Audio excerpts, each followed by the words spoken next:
Uganda Cranes olunaku olwaleero ezannye omupiira gw'okusunsulamu abanaazannya mu mpaka za AFCON oba ez'oku lukalu lwa Africa.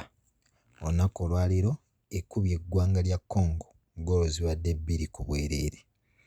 Wabula gwe Munnayuganda ali Kampala TV 256, amawulire agasinze okwetooloolerayo geetoolooledde ku Commissioner wa Paaliyamenti y'eggwanga Uganda, Mathias Mpuuga.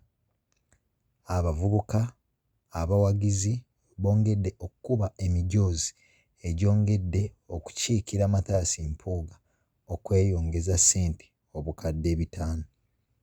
Kampala TV 256, gwe yenna muganda wange atannaba kuba ng'osubscribinga nja kujjukiza okusubscribinga okoonere ddala awali akadaawo kano kajja bakakuwanga notification singa abeerawo eggulire lyonna lye tubeera tutadde. Ate gwe yasubscribinga muganda wange nkugamba wakola okusalawo okutuufu, commentinga naddala ku mulamwa gwe tuba tuleese ate era osharinge kwegamba message eno yeeyongere okutambulira ddala. Olunaku olwaleero eggwanga erya Uganda nga lizannya omupiira gwalyo mu kisaawe e Namboole. Bannayuganda abasinga baavuddeyo nga bakubye emijoozi nga giriko erinnya lya Commissioner wa Paaliyamenti y'eggwanga Uganda, Honorable Mathias Mpuuga, nga kuliko ne ssente obukadde 5 ensimbi zino ze yeewa.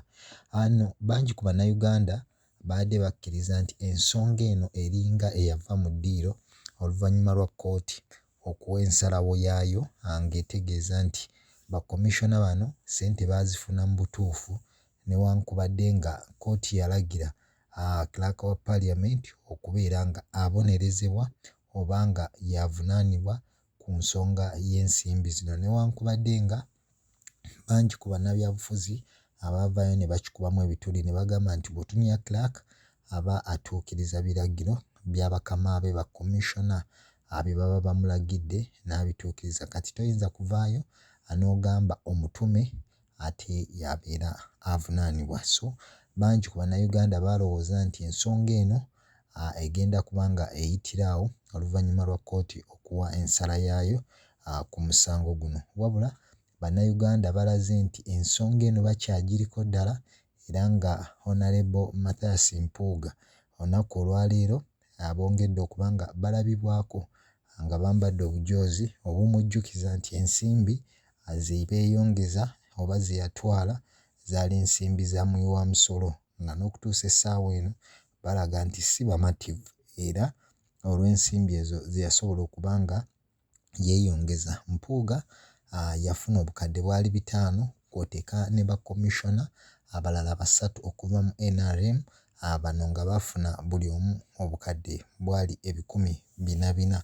Wabula Abannayuganda abasinga olukongoolo baalusimba nnyo ku Honorable Mathias Mpuuga olw'okuba nti yali akiikirira oludda oluwabula gavumenti mu kiseera ekyo, era Bannayuganda ne bavaayo ne balaga okwenyamira kwabwe ne bagamba omuntu abadde acheckinga mu gavumenti oba abadde agibuuza ebibuuzo bingi naddala ku ebyo ebibeera bitatambudde bulungi, tebalaba ngeri gavumenti gyeyinza kuba nga emusiimamu ate ng'emabega awo yalinga atambudde amalwaliro mangi n'alaga nti temuli ddagala, ekintu ekyali ekituufu era ojja kujjukira nti baalina olutalo lwali lw'amaanyi ne Prime Minister wa Uganda, Robinah Nabbanja.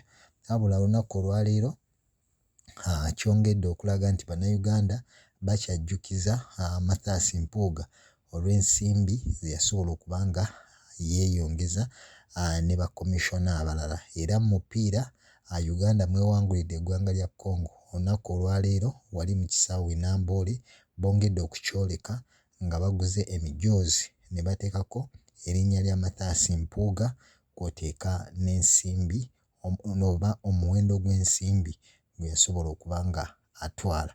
Kampala TV gwe yenna gwe ntambudde naawe nja kwebaza bwebaza, tannaba kuba ng'osubscribinga nja kujjukiza okuba ng'osubscribinga ate era okomentinge naddala ku mulamwa kwe tubeera tutaddeyo waggulu awo tusobole okuba nga tutambulira wamu n'okumanya endowooza yo. Sharinga emboozi eno yeeyongereyo ddala etambule bangi abantu basobole okuba nga bagitegeera. Kankwagaliza ekiro ekirungi, asula bulungi, weeraba.